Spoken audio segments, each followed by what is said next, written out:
Gold trusted gold buyers తాకట్టులో ఉన్న బంగారాన్ని విడిపించి ఈ రోజు ఉన్న మార్కెట్ ధరకే కొనబడును. మరిన్ని వివరాలకు సంప్రదించండి 7771077720.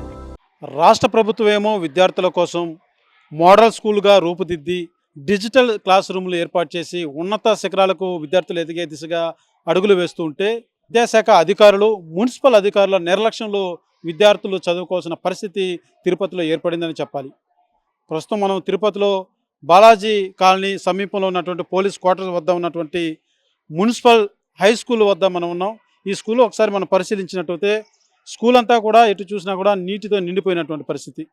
ఈ యొక్క నీళ్ళు అనేది ఊట నీళ్ళు కంటిన్యూగా ప్రవహిస్తూనే ఉంది.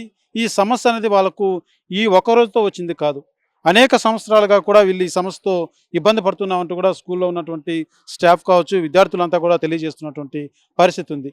మనం చూస్తున్నాం ఇదంతా కూడా పూర్తిగా ఊట నిలువు. అయితే ఈ యొక్క ప్రాంతాన్ని ఊట ప్రాంతంగా కూడా గతంలో సంబోధించేవారు.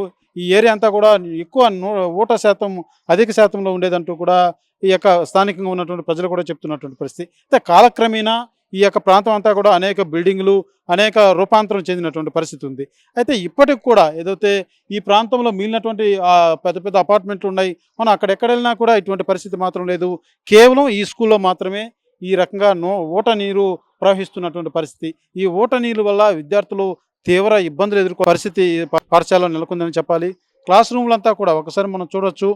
క్లాస్ రూమ్లో ఎక్కడ అడుగు పెట్టినా కూడా నీళ్ళే చూడొచ్చు. ఇదంతా కూడా ఊట నీళ్ళు క్లాస్ రూమ్లో నుంచి మీకు చాలా స్పష్టంగా కనబడుతుంది. వచ్చేటువంటి ఊట నీళ్ళు ఇవన్నీ కూడా క్లాస్ రూమ్ల నుంచి వస్తున్నటువంటి పరిస్థితి. విద్యార్థులంతా కూడా చదువుకునేందుకు తిరుగులాడేందుకు తీవ్ర ఇబ్బందులు పడుతున్నటువంటి పరిస్థితి. మొత్తం కూడా ట్రయల్స్ ఉన్నటువంటి పరిస్థితి ఉంది. విద్యార్థులు చిన్నపిల్లలు ఆడుకుంటూ నడిచేటువంటి పరిస్థితి ఉంటుంది. జారి పడితే తీవ్ర పరిణామాలు కూడా ఎదురయ్యేటువంటి పరిస్థితి ఉంది. అధికారులు ఎందుకు ఇంత నిర్లక్ష్యంగా వ్యవహరిస్తున్నారో నిజంగా ఇది చాలా శోచనీయమని చెప్పాలి. ఒకసారి మనం చూడొచ్చు, ఇదంతా కూడా క్లాస్ రూమ్. ఈ క్లాస్ రూమ్లో విద్యార్థులంతా కూడా ఖాళీ చేసి పక్క రూమ్లో షిఫ్ట్ చేయడం జరిగింది. మనం చూస్తున్నటువంటి ఈ యొక్క కింద ప్రైమరీ స్కూలు, పైన హై స్కూల్ ఉంటుంది. ఇక్కడంతా కూడా 1వ తరగతి నుంచి 5వ తరగతి వరకు విద్యార్థులు ఈ కింద ఈ యొక్క రూమ్లో చదువుకుంటున్నారు. అయితే పూర్తిగా క్లాసులంతా కూడా ఇదే రకంగా మొత్తం ఊట నీళ్ళు అనేది ఆ యొక్క గోడ ఆ సందులో నుంచి ఎక్కడెక్కడైతే గ్యాప్ ఉందో ఆ యొక్క ప్రాంతం నుంచి కూడా నీళ్లు లీక్ అవుతున్నటువంటి పరిస్థితి ఉందని చెప్పాలి.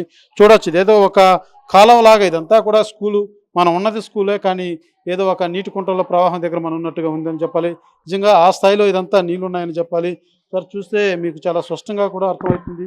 ఒకసారి చూడొచ్చు నీళ్ళు ఏ మేరకు నీటి ప్రవాహం ఉందో మీకు ఇక్కడ తోసి చూపించేటువంటి ప్రయత్నం చేస్తున్నా. చూడొచ్చు, ఈ స్థాయిలో వస్తుంటే ఇక్కడ పిల్లలు ఎలా చదువుకోవాలి, ఇక్కడ బోధించేటువంటి సిబ్బంది ఎంత అవసరం పడుతున్నారో కనీసం అధికారులకు ఏమాత్రం పట్టదనేసని కూడా వాపోతున్నటువంటి పరిస్థితి ఇక్కడ ఉందని చెప్పాలి. అయితే ఎందుకు ఇంత నిర్లక్ష్యంగా అధికారులు వ్యవహరిస్తున్నారో అర్థం కానటువంటి పరిస్థితి. నగర మున్సిపల్ అధికారులు కూడా చర్యలు చేపట్టాల్సిన అవసరం ఉంది. ఈ యొక్క మెయింటెనెన్స్ అంతా కూడా నగరపాలక సంస్థ ఆధ్వర్యంలోనే ఉంటుంది. అయితే వీరంతా కూడా పూర్తిగా ఇప్పటికే ఈ యొక్క సమస్యని కూడా విద్యార్థులు కావచ్చు, ఇటు విద్యార్థి తల్లిదండ్రులు, అదే రకంగా ఉపాధ్యాయులు కూడా ఉన్నత అధికారులు కూడా తెలియజేసినటువంటి పరిస్థితి. క్లాస్ రూమ్లే కాదు, ఇప్పుడు మీరు చూస్తున్నది ఏకంగా హెచ్ఎం గారి రూమ్. ఈ యొక్క ఆఫీస్ రూమ్లో నుంచి కూడా నీళ్లు చూస్తున్నాం. ఈ రకంగా జాలవారుతున్నటువంటి పరిస్థితి మనకు చాలా స్పష్టంగా కనబడుతుంది. ఈ రకంగా ఉంటే ఒక అధికారి, ఒక హెచ్ఎం, స్కూల్ హెచ్ఎం రూమ్లోనే ఈ రకంగా నీళ్లు వస్తున్నాయి. పిల్లలు ఎలా చదువుకోవాలి? ఆయన హెచ్ఎం గారే రూమ్ ఖాళీ చేసుకుని వెళ్ళినటువంటి పరిస్థితి కూడా కనబడుతుంది. చూడొచ్చు, మనం అధికారి కూడా లేరు, ఆయన వేరే రూమ్ కూడా షిఫ్ట్ అయినట్టుగా తెలుస్తుంది. పూర్తిగా ఉండడానికే లేదు, ఎందుకంటే ఎక్కడ నడిచినా కూడా చాలా స్కిడ్ అయ్యేటువంటి పరిస్థితి ఎక్కువ ఉంటుంది. చిన్నపిల్లలకు తగిలితే ఎంతటి ప్రమాదం ఒకసారి మనం ఊహిస్తేనే భయం వేస్తుందని చెప్పాలి. అయితే ఎందుకు మున్సిపల్ అధికారులు వచ్చి ఇక్కడ పర్యవేక్షించలేదు? ఎందుకో ఇంజనీరింగ్ డిపార్ట్మెంట్ వారిని తీసుకుని రావడం కానీ ఇక్కడ పరిశీలించడం, ఎక్కడి నుంచి ఈ యొక్క వాటర్ లీక్ అవుతుంది, దీన్ని ఎందుకు పరిశీలించలేదో మనకు అర్థం కానటువంటి పరిస్థితి. ఒకసారి మీకు మరింత దారుణంగా ఉన్నటువంటి కొన్ని విజువల్స్ కూడా మీరు చూడొచ్చు. ఇదంతా కూడా పిల్లలు వాష్రూమ్కి వెళ్ళేటువంటి బాత్రూమ్లు ఉన్నటువంటి ప్రదేశం ఇది. ఈ లెఫ్ట్ సైడ్ ఈ రూమ్లో ఒకసారి మనం పరిశీలించినట్లయితే ప్రైమరీ స్కూల్ పిల్లలు కాబట్టి వీళ్ళకంతా కూడా ఫుడ్, ఎగ్ కావచ్చు, వాళ్ళకి అందించేటువంటి ఫుడ్ అంతా కూడా ఈ రూమ్లో ప్రిపేర్ చేస్తూ ఉంటారు. కింద పెడితే పాడైపోతుంది మొత్తం నీళ్లు, పైన పెట్టుకోవాల్సిన పరిస్థితి వాళ్ళకి ఏర్పడిందని చెప్పాలి. అధికారులు కూడా చాలా ఇక్కడ బోధించేటువంటి సిబ్బంది కానీ పనిచేసేటువంటి వారంతా కూడా తీవ్ర ఇబ్బందులకు గురవుతున్నారు. చిన్నపిల్లలకి ఈ రకంగా ఉంటే మేము ఎలా వాళ్ళకు వడ్డించేది పెట్టేదంటూ కూడా వాళ్ళైతే ఆవేదన వ్యక్తం చేస్తున్నటువంటి పరిస్థితి ఉంది చూడొచ్చు. అంతా కూడా ఈ తేమ వల్ల బూజు పట్టేటువంటి పరిస్థితి ఉంటుంది. ఈ నేపథ్యంలోనే అధికారులు వాళ్ళ ఉన్నటువంటి దీని కాడికి వీటిని భద్రపరిచే విధంగా ఈ రకంగా కట్టల మాదిరిగా కూడా ఏర్పాటు చేసినటువంటి పరిస్థితి. మొత్తం కూడా క్లాసులన్నీ కూడా ఇదే పరిస్థితి నీటితో కనబడుతుంది ఈ యొక్క స్కూల్లోనే చెప్పాలి. అయితే అధికారులు మాత్రం ఎందుకు ఇంత నిర్లక్ష్యం వహిస్తున్నారో అర్థం కాలేదు. అయితే దీనికి సంబంధించిన విదేశాంగ అధికారులు కూడా కనీసం ఇప్పటివరకు ఇక్కడ రాలేదన్నటువంటి సమాచారం కూడా మనకు అందుతుంది. ఇక్కడ పిల్లలు తినడానికి కానీ లేకపోతే వాష్రూమ్కి వెళ్ళాలంటే ఎలా వెళ్ళాలో ఒకసారి మనం చూడొచ్చు. మొత్తం కూడా పాచి పట్టినటువంటి పరిస్థితి. అడుగు పెడితే స్కిడ్ అవుతుంది, పడిపోయేటువంటి పరిస్థితి ఉంది. అంతా కూడా చూడొచ్చు మొత్తం నీళ్ళే. పిల్లలు వాష్రూమ్కి ఎలా రావాలి, వాళ్ళు ఇక్కడ ఎలా తినాలి, అసలు ఇలా ఇక్కడ ఏ విధంగా వాళ్ళు చదువుకోవాలి, ఎందుకు ఇంత నిర్లక్ష్యంగా అధికారులు ఉన్నారో నిజంగా ఇది అర్థం కానటువంటి పరిస్థితి.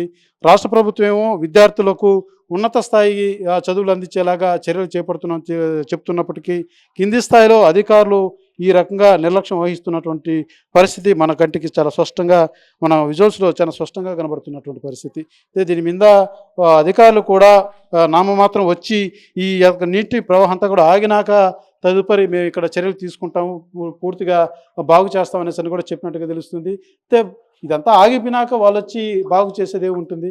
ఎందుకంటే ఈ సమస్య ఉన్నప్పుడు పిల్లలకి సౌకర్యాలు కల్పించాలి, కానీ ఇది ఆగిపోయినాక వాళ్ళు వచ్చి ఇక్కడ చేసేది ఏముంటుందో మనకు నిజంగా అర్థం కానటువంటి పరిస్థితి చూడొచ్చు. ఇదంతా కూడా స్కూల్ వెనక వైపు మన ప్రజెంటు వెనక వైపు ఉన్నాం, ఇదంతా కూడా లీక్ అవుతున్నటువంటి పరిస్థితి. ఒకసారి మనం ఈ పక్కన ఉన్నటువంటి బిల్డింగ్ వద్ద కూడా ఇందాక వెళ్ళడం జరిగింది. ఎక్కడే కానీ లేదు, కేవలం ఈ స్కూల్ మాత్రమే, ఈ స్కూల్లో కాంపౌండ్లో మాత్రమే, ఈ స్కూల్ క్లాస్ రూమ్లో మాత్రమే ఈ రకంగా నీళ్ళు అనేది ప్రవహిస్తుంది. ఇది వాస్తవానికి ఏదైనా లోపల ఎక్కడన్నా ఈ యొక్క డ్రైనేజ్ సంబంధించినటువంటి పైపులు ఏమైనా లీక్ అయ్యాయా, లేకపోతే ఏదైనా ట్యాంక్ వాటర్ సోర్స్ వెళ్ళేటువంటి పైప్ లైన్ ఏమన్నా లీక్ అయిందా, లేకపోతే నిజంగా ఏదో ఊట అంటామో ఆ రకంగా నీటి ఊట ఏర్పడి ఈ రకంగా నీళ్లు ప్రవహిస్తుందో అర్థం కానటువంటి పరిస్థితి ఉందని చెప్పాలి. అయితే అధికారులు, మున్సిపల్ అధికారులు వచ్చి, అసలు ఇంజనీరింగ్ డిపార్ట్మెంట్ అధికారులు వచ్చి ఎక్కడి నుంచి వస్తున్నాయి ఏమనేసి అని కూడా కనీసం పట్టించుకున్నటువంటి దాఖలాలు మాత్రం కనపడడం లేదు. ఈ సమస్య అనేది ఈ రోజుదే కాదు, ప్రతి సంవత్సరం కూడా వర్షాకాలం నమోదైందంటే చాలు 3 నెలల పాటు ఇదే సమస్య ఈ స్కూల్లో అయితే పిల్లలు, బోధనా సిబ్బంది అంతా కూడా ఎదుర్కొంటున్నటువంటి పరిస్థితి మాత్రం నెలకొందని చెప్పాలి. ఇక్కడ ఉన్నటువంటి పిల్లలు కావచ్చు, బోధనా సిబ్బంది కావచ్చు, వాళ్ళు ఆవేదన వ్యక్తం చేస్తున్నారు. ఎందుకంటే వారు మీడియా ముందుకు వచ్చి మాట్లాడేటువంటి పరిస్థితి ఉండదు కాబట్టి వాళ్ళు మనతో చెప్పి కూడా బాధపడుతున్నటువంటి పరిస్థితి. ఎందుకంటే ఇది చూడొచ్చు, పిల్లలు ఈ ప్రాంతంలో ఒకసారి చూడొచ్చు, ఇదంతా కూడా పాచి పట్టిపోయినటువంటి పరిస్థితి. మనకు నడుస్తూనే అసలు నడవడానికి చాలా ఇబ్బందికరంగా, భయంగా నడవాల్సిన పరిస్థితి. పిల్లలు అనేవాళ్ళు సహజంగా ఆడుకుంటూ ఎగురుకుంటూ తిరుగులాడుతూ ఉంటారు. ఈ యొక్క స్కిడ్ అయి పడితే పిల్లలకి ఏమైనా తగిలితే దానికి ఎవరు రెస్పాన్సిబిలిటీ? అధికారులు వచ్చి సమాధానం చెప్తారా? ఏదైనా జరిగితే ఆ నష్టాన్ని ఎవరు పూరుస్తారు? ఎందుకు ఇంత నిర్లక్ష్యంగా అధికారులు ఉన్నారో ఇది మాత్రం నిజంగా చాలా శోచనీయమని చెప్పాలి. అయితే ఇప్పటికైనా అధికారులు వెంటనే దీని మీద స్పందించి తగు చర్యలు తీసుకోవాలనేసి కూడా డిమాండ్ చేస్తున్నటువంటి పరిస్థితి విద్యార్థి సంఘాల నుంచి వ్యక్తం అవుతుంది. అదే రకంగా ఈ స్కూలు విద్యార్థుల తల్లిదండ్రుల నుంచి కూడా వ్యక్తం అవుతున్నటువంటి పరిస్థితి మాత్రం నెలకొనిందని చెప్పాలి. కెమెరా పర్సన్ కోటితో సురేష్, RTV, తిరుపతి. చరిత్ర సృష్టించినోడు ఇప్పుడు ఆ చరిత్రని తిరగరాయబోతున్నాడు.